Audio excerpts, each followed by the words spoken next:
Muchas gracias, señoría. Tiene ahora la palabra la portavoz de Izquierda Unida, la señora Pulgar. Gracias, señora. Máximo de 30 minutos, como ya conoce. Gracias. Gracias, señora vicepresidenta. Buenas tardes, señor Virgili. Bueno, parte de las cuestiones que le íbamos a plantear, bueno, como no podía ser de otra manera, porque 15 minutos no dan para ello, las apuntó usted en su presentación. Para nosotros es muy importante lo que figura en el artículo 8, que habla del cumplimiento de los principios de producción y programación que se recogen ahí,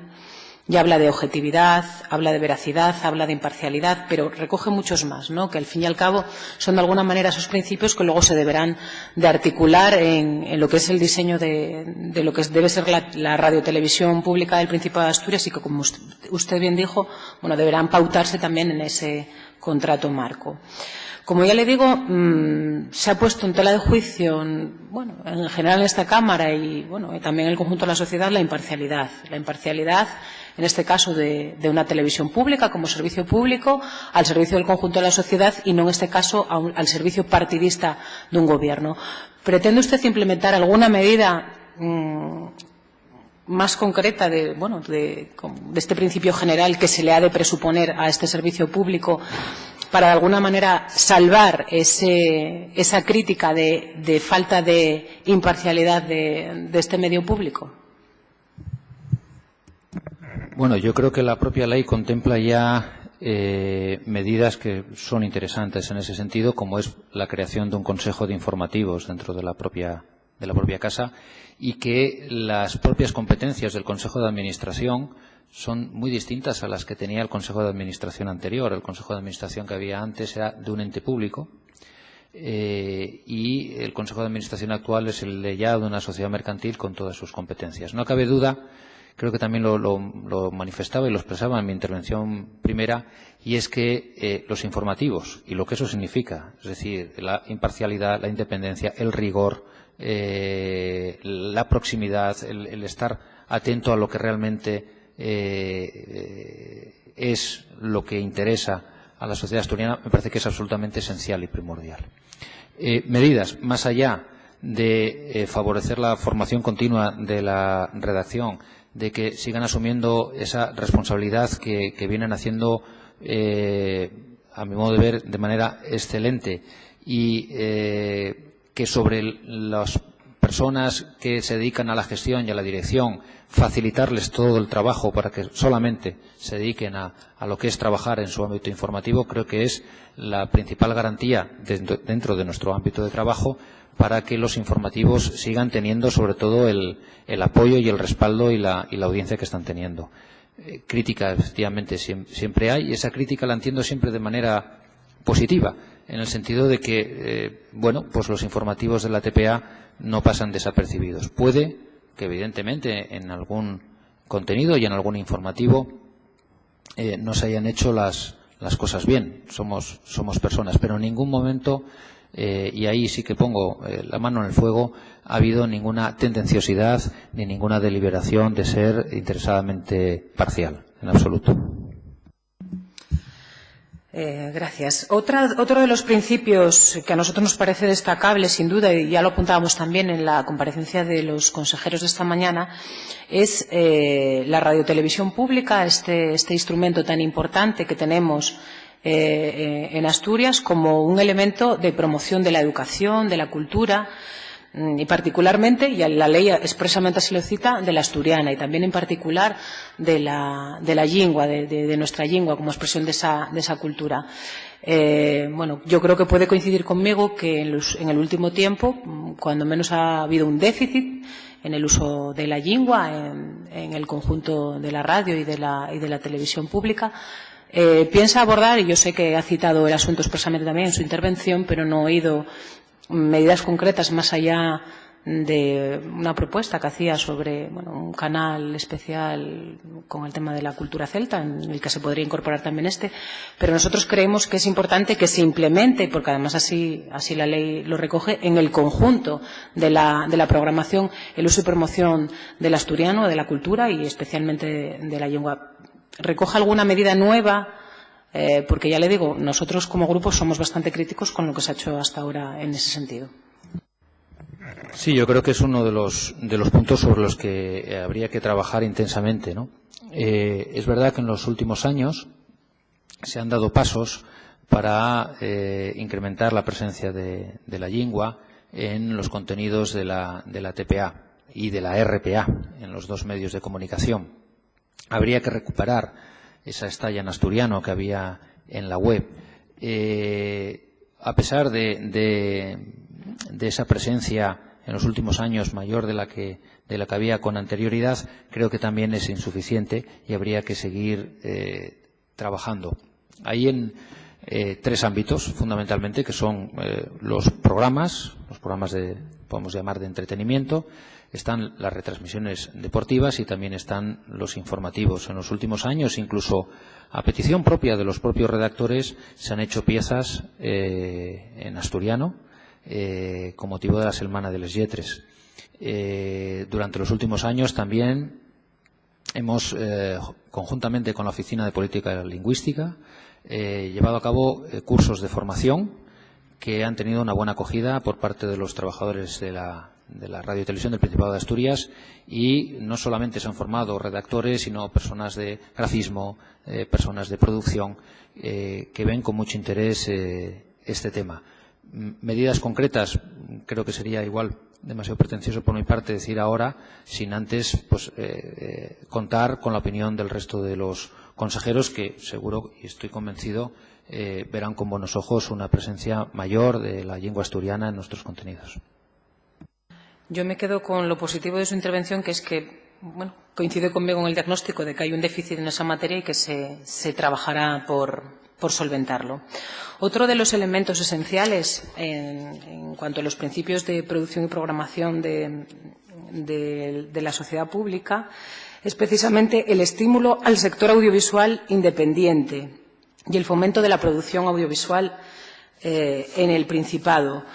Lo ha citado también en su exposición inicial y a mí me gustaría conocer, bueno, de una manera un poco, si es posible, más detallada y más concreta, cómo se puede favorecer desde la propia tele, bueno, más allá de una inversión económica, lógicamente, que coincido con usted que poca tele y poca radio vamos a poder hacer con poco presupuesto, qué se puede hacer desde la propia Radio y Televisión Pública para favorecer el sector audiovisual asturiano, que no se haya hecho ya y que se pueda hacer a futuro. Sí, es un tema, bueno, de vital importancia y además yo creo que muy importante en el quehacer de la radio y televisión. Revisando notas y datos para preparar esta comparecencia, me llamó la atención un dato que hacía tiempo que no lo veía. En el año 2010, la Radio y Televisión del Principado de Asturias dedicó 26 millones de euros a lo que era la generación de contenidos, incluyendo programas, deportes, retransmisiones, informativos. En la actualidad, escasamente llegamos a los 11 millones. Eso es un hándicap evidente con respecto a lo que había antes. No obstante, y a la luz también de este escenario, que es el que es y es el que es, me parece muy interesante, por ejemplo, lo que se va a acontecer la semana que viene con los premios GABA, la reunión la celebración de los premios GABA organizada por el clúster del sector audiovisual. Creo que convendría estrechar lazos sectoriales con el conjunto de las empresas para que, atendiendo un poco lo que precisamente ese sector que has denominado como independiente necesitaría por parte de la cadena pública, para que, cumpliendo evidentemente nuestras normas y nuestras leyes de contratación, pudiéramos favorecer que ese sector al menos tuviese un apoyo. No se trata de crear un sector monocultivo, pero sí efectivamente de propiciar y de apoyar un sector que, como he dicho, estoy convencido que forma parte del futuro económico de esta comunidad autónoma. Y con respecto a los principios, y luego ya pasamos a otros asuntos, es evidente que la radio y la televisión pública asturiana deben ser una herramienta de desarrollo de valores, de educación de jóvenes y de menores, en valores tan importantes que nosotros entendemos que como servicio público debe desarrollar, como son la igualdad, lucha contra la violencia de género, hábitos saludables. En ese sentido, la televisión pública, y corríjame si me equivoco, hasta la fecha, más allá de contenidos muy concretos, la mayoría de ellos patrocinados por programas muy concretos también de las distintas consejerías, bajo nuestro punto de vista, no está desarrollando en el global de sus contenidos, basándose en estos criterios, el desarrollo de estos valores, ¿no? ¿Cómo cree que se podrían llevar adelante y si cree importante e interesante implementar una programación especialmente dirigida a jóvenes y menores que en estos momentos no hay en la tele y ni en la radio pública? Sí, es un tema complicado. Es un tema complicado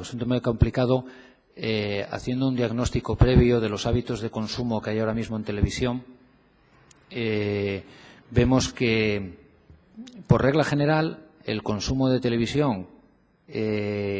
está centrado fundamentalmente en las capas sociales más maduras, 45, 55 años más, y ese sesgo se acentúa aún más en las televisiones públicas, como es el caso de TPA, que en el caso singular de Asturias todavía se acentúa más debido a la composición sociodemográfica que tiene nuestra comunidad autónoma. Evidentemente, esto no es justificación para eludir una responsabilidad que tiene la cadena pública con los más jóvenes, ¿no? Incluso con los niños. Lo que hemos hecho hasta ahora, lo que hemos procurado hacer hasta ahora, pero también reconozco que es insuficiente,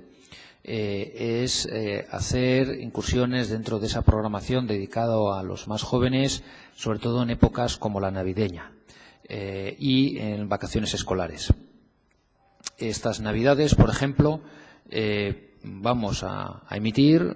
esa serie de mapes, que son los bolechas, traducido al asturiano, con el que hemos llegado a un acuerdo con una empresa productora galega que nos cede esos contenidos, y también hemos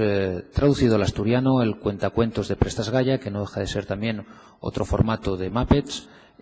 donde se cuentan cuentos. Falta una programación más estable y más consolidada dentro de lo que es la programación de la cadena. Desde el punto de vista ideal, o lo que a mí me gustaría o lo que aspiraría, sería diseñar un programa junto con la Consejería de Educación dirigida especialmente a los escolares y que tuvieran un desarrollo más allá de lo que vieran en las aulas dentro de la cadena pública. Yo creo que con tiempo y teniendo las ideas claras es un objetivo que se puede conseguir. Otra de las cuestiones que se barajó siempre también es el cumplimiento del principio de transparencia, ¿no?, que debe cumplir en su día un ente público y en este caso una sociedad pública. En ese sentido, ¿usted cree, como nosotros, que es manifiestamente mejorable el cumplimiento de este principio de transparencia en cuanto a la dación de cuentas, no solo al Consejo de Administración, sino también a esta Cámara, que yo creo que con lo que recoge en estos momentos, las obligaciones que recoge en estos momentos la ley de dación de cuentas con respecto a esta Cámara podría quedar cubierto, pero que incluso se pueden implementar otras medidas de transparencia general cara a la ciudadanía, con una página web mucho más abierta, donde se incorpore pues todo el tema de la contratación de una forma más abierta? ¿Cree que es posible hacer eso y hacerlo efectivamente en un tiempo? Sí, es posible y es una obligación. Y además cualquier medida en ese sentido yo creo que es siempre insuficiente. Dentro de escasamente, yo creo que 2 semanas, a lo sumo 3 semanas, tendremos un portal de transparencia donde trataremos efectivamente de buscar la mayor información posible para que cualquier ciudadano pueda acceder a toda la documentación y la información que exige la ley, por otra parte, respecto a los criterios de transparencia de un organismo público. Insisto que en cuestiones de 2 semanas venimos trabajando en la puesta en marcha de esa web desde prácticamente antes del verano y espero que en 2 semanas lo tengamos ya en marcha. Y otra de las cuestiones que también tiene que ver precisamente con la definición, y va a ser trascendental para definir de alguna manera y concretar los objetivos de la propia sociedad, es para nosotros, si piensa, elaborar un informe y presentárselo al Consejo de Administración, en este caso un informe completo en el que se analice la situación económica, usted ya lo apuntó, el peso de la deuda dentro de la situación económica de la radiotelevisión pública, las causas que nos han llevado directamente a esa situación económica, tanto las estructurales como las coyunturales en su momento, y usted ya apuntó aquí una situación muy complicada en el año 2011-2012. ¿Piensa presentar ese informe y cree usted que ese es el punto de partida de alguna manera para diseñar la política en cuanto a lo económico, en cuanto al peso económico que tiene en el diseño de la política de programación de esta sociedad? Sí, yo creo que sería muy recomendable no solamente un informe sobre la realidad presupuestaria y financiera de la cadena, sino del resto de los ámbitos, tanto laboral como el de producción de contenidos, el de la programación. No todos los consejeros tendrán un conocimiento de detalle de cuáles exactamente los contenidos y la programación, tanto de la radio como de la televisión. Por tanto, yo creo que habrá que hacer un análisis pormenorizado de la realidad presupuestaria y financiera. Habrá que hacer un análisis pormenorizado también de todas las normas y de todas las normas y leyes que afectan la actividad de la radiotelevisión y del propio Consejo. Habrá que hacer también un análisis pormenorizado de la realidad laboral, en qué punto estamos, y también programático, es decir, hacer un análisis de cuáles son los contenidos que tiene actualmente tanto la radio como la televisión y el coste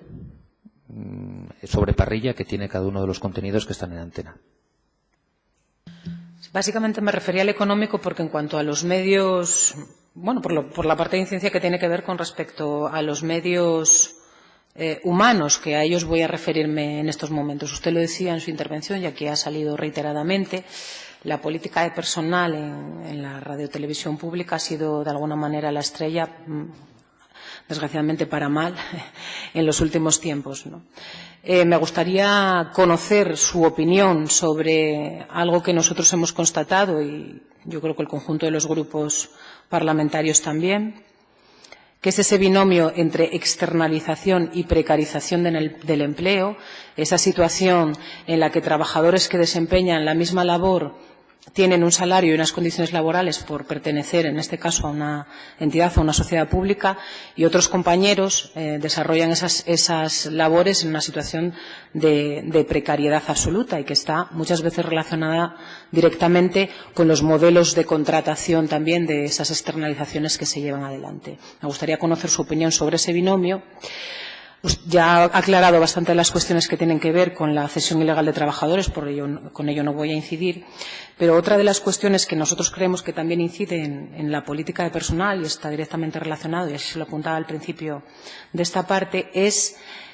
si considera también que servicios que en estos momentos están externalizados deberían pasar a incorporarse como servicios directamente prestados por trabajadores de la propia sociedad, aun conociendo las limitaciones de la Ley General de Presupuestos, evidentemente. Y si cree que una de las medidas que podrían de alguna manera solventar o tratar de paliar ese binomio que nosotros establecemos y que no sé si usted comparte con nosotros de externalización y precarización puede ser la utilización generalizada de las cláusulas sociales en la contratación de los servicios que externalice la radiotelevisión pública, como puede ser el cumplimiento estricto de los convenios colectivos o, bueno, pues uno de los casos que se apuntó esta mañana y que usted conoce perfectamente, como es que a alguien por el cumplimiento de un derecho constitucional como es el derecho a la huelga no se le pueda despedir, ¿no? Que se utilicen esas herramientas que están dentro del ámbito de las administraciones públicas y de todo su sector público como herramientas para el cumplimiento de derechos sociales. No sé si es muy extensa la pregunta y puede responderla. No es extensa y es pertinente, porque es uno de los motivos de máxima preocupación mía en la actualidad. Porque muchas de las contrataciones que tenemos, pues estamos teniendo problemas con el cumplimiento de muchas de las empresas con sus empleados, y evidentemente eso tiene luego una repercusión en el funcionamiento de la radio y televisión pública, ¿no? Tengan o no tengan que ver directamente con la generación y producción de contenidos. Pero voy a tratar de responder ordenada y rápidamente a la pregunta. Por un lado, mencionaba una reorganización de la estructura de la plantilla. La plantilla de la RTPA tiene 142 personas, que yo creo que reorganizadas de otra manera puede ser más eficaz de lo que es hasta la fecha. Yo creo que ese tema habría que abordarlo de manera inmediata, lo decía en mi exposición inicial, dentro del Consejo de Administración, hacer ese rediseño y esa reorganización, contando también, evidentemente, con los trabajadores, escuchando su opinión, de qué modo y de qué manera nos podemos organizar mejor para ser más eficaces y eficientes. No podemos, y hay que ser realistas, no podemos asumir con los medios propios que tenemos ahora mismo todo el trabajo que se viene desarrollando con contrataciones externas. Eso abriríamos un debate absolutamente diferente, que es un incremento de la estructura de la radio y televisión con las consecuencias que eso conlleva de índole presupuestario, evidentemente, ¿no? Entonces, ese sería otro debate. Y por otra parte está lo que he mencionado anteriormente, que es la vigilancia y la observancia que debemos tener por parte de las empresas que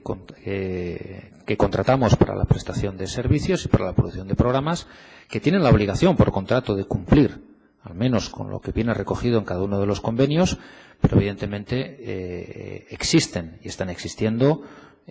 problemas. Es cierto que los márgenes y las contrataciones se hacen con unos importes muy reducidos, muy estrictos, con un margen de maniobra muy pequeño, pero bueno, tenemos que exigir evidentemente a quien trabaje para la radio y televisión, donde la mayor parte de las contrataciones y de prestación de servicios se hace evidentemente, como no puede ser de otra manera, cumpliendo con la ley de contratos del sector público, que atiendan debidamente todas sus obligaciones laborales con sus empleados. Gracias, señor Vigili. Por mi parte no va a haber más preguntas. Evidentemente, desde este grupo le deseamos que sea capaz de cumplir con un cometido que no va a ser fácil, porque poder desarrollar todos los principios que recoge la ley y que, desde luego, esta Cámara y el conjunto de los consejeros le van a exigir para hacer efectivamente de la radio-televisión pública del Principado de Asturias un instrumento de vertebración y cohesión social, un instrumento que además así se ha decidido, como usted bien ha dicho, a diferencia de otras comunidades autónomas, que sea un instrumento público, prestado desde lo público y que garantice, pues, evidentemente, unos servicios, sobre todo de información veraz y plural, y que al final dé respuesta a las necesidades de los ciudadanos. No es una tarea fácil y desde nuestro grupo le deseamos la mayor de las suertes posibles. Nada más y muchas gracias. Muchas gracias. Señoría, tiene ahora la palabra el Grupo Parlamentario Podemos Asturias.